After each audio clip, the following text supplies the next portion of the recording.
3:12 a.m. The Strait of Hormuz. The radar screen of an Arleigh Burke-class destroyer patrolling the blockade line suddenly erupts into chaos. The red alert blares through every compartment of the ship. Dozens of high-speed contacts are hurtling toward the vessel from multiple directions, converging like a swarm of angry bees descending upon a hornet's nest. Iran has just launched a full-scale swarm attack. In just 90 seconds, dozens of IRGC fast attack boats will be within rocket range of the American warship.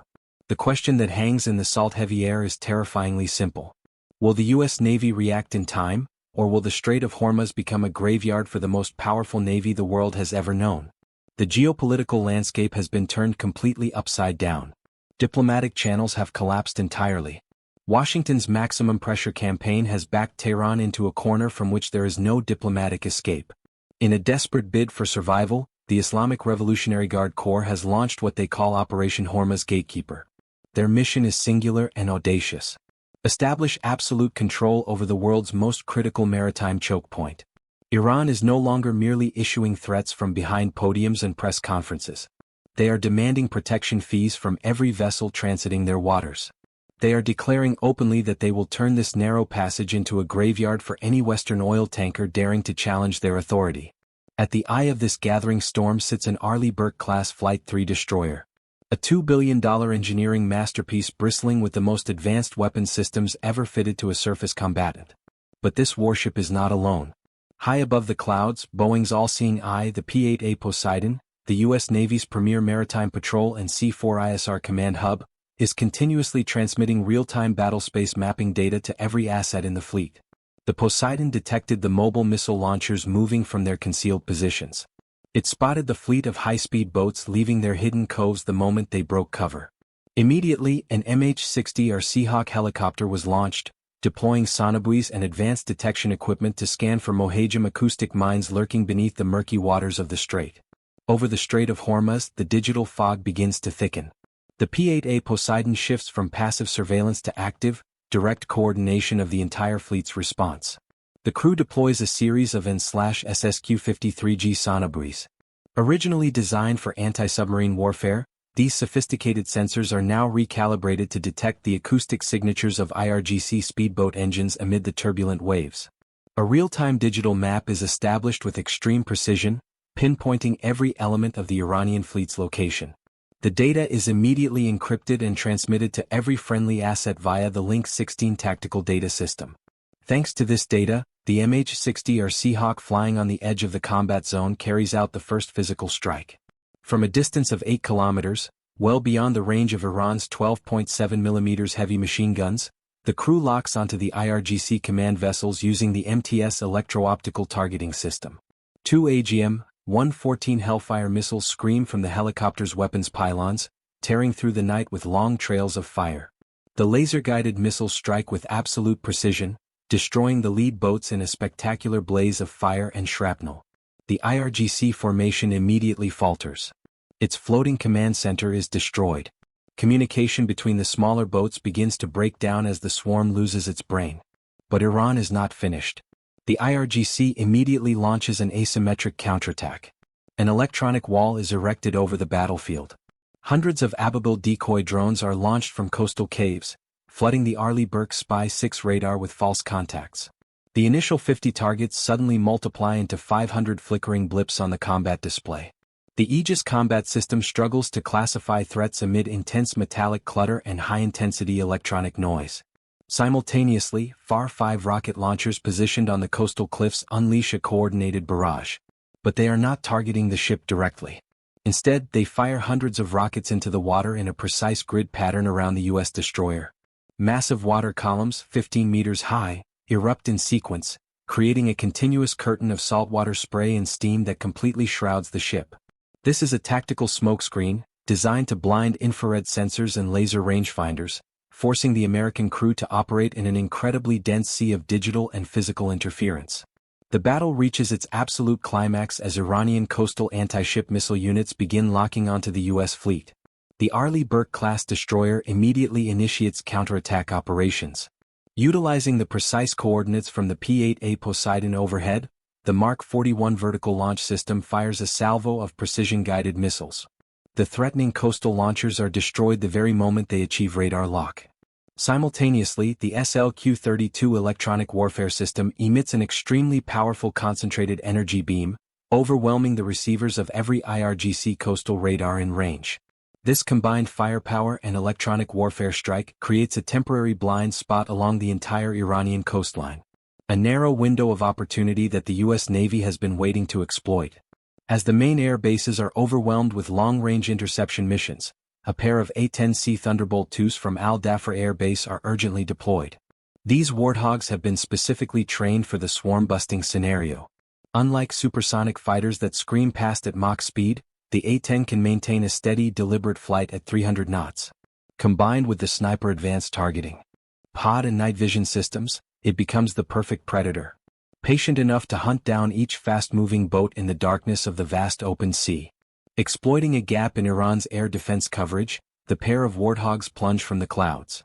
To avoid detection by early warning systems, they weave through the 150-meter-high sheer limestone cliffs along the Iranian coastline, using the rugged terrain to stay below radar detection range. They appear suddenly at an altitude of just 30 meters, their wings nearly slicing through the foaming white wave crests. IRGC soldiers fall into utter panic at the screech of jet engines thundering right overhead. The sky blazes with tracer rounds and flares. American pilots execute punishing 7G force turns just above the water's surface, causing blood to rush to their feet and their vision to narrow dangerously as they evade the rain of drones and shoulder-fired missiles. They continuously drop chains of magnesium heat-seeking decoys burning at 2,000 degrees Fahrenheit, creating blinding flashes that reflect off the pitch-black sea. Amid the chaos, the A-10 formation stabilizes. The pilots lock onto targets through their HUD screens. The Ju-8 Avenger cannon officially lets loose. That distinctive, bone-rattling roar echoes across the strait, drowning out the sound of the ocean itself. Every second, 65 rounds of 30mm depleted uranium tear through everything in their path, turning the fleet of speedboats into a gruesome graveyard of flaming debris and long oil slicks spreading across the water's surface. But as the battle on the surface rages fiercely, a new invisible threat emerges from the depths below. The Seahawk immediately switches its multi-mode radar to high-resolution short-range scanning. The sensors begin picking up faint metallic signals just inches above the churning water. These are not waves.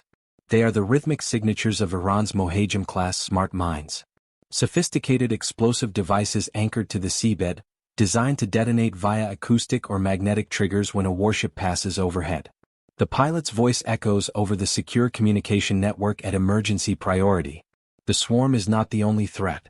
There is an underwater minefield directly in the fleet's path. Hard turn immediately. Inside the destroyer's combat information center, the atmosphere shifts from offensive confidence to pure survival mode. The captain orders an emergency stop and executes a sharp hard-to-starboard turn. The 9,000-ton destroyer heels over violently, its hull groaning under the strain as it narrowly avoids a cluster of mines that could have ripped the ship in two. The detection systems reveal the full horror. The strait is heavily mined. And closing in fast are semi-submersible suicide boats, living torpedoes piloted by men who have no intention of returning home.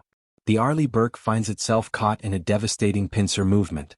If it moves to evade the suicide boats, it risks detonating a mine. If it stays stationary to sweep for mines, it becomes a sitting duck for the approaching wave of IRGC suicide units. The tension is beyond palpable. The second wave of the swarm, faster and more aggressive than the first, begins accelerating. These boats are designed to ram ships at the waterline, targeting the thin steel of the hull to cause catastrophic flooding. The crew has only seconds to decide between being slowly sunk or blown up instantly. With the fleet pinned down, the captain authorizes the nuclear option of non-physical warfare. The full power of the ship-borne electronic warfare system is unleashed. This is not mere jamming. It is a high-intensity electromagnetic wave attack. The destroyer's electronic warfare arrays focus an extremely powerful radio frequency energy beam, sweeping across the entire strait. The effect is immediate and devastating. The remaining Ababil decoy drones, having lost their GPS signals and command links, begin falling from the sky like dead birds. The IRGC suicide swarm loses all cohesion. Without central coordination, the speedboats begin colliding with one another in the darkness. Their pilots are blinded as navigation screens display nothing but white static. As the electronic fog clears the path, the ship's defensive perimeter contracts in preparation for the final steel rain.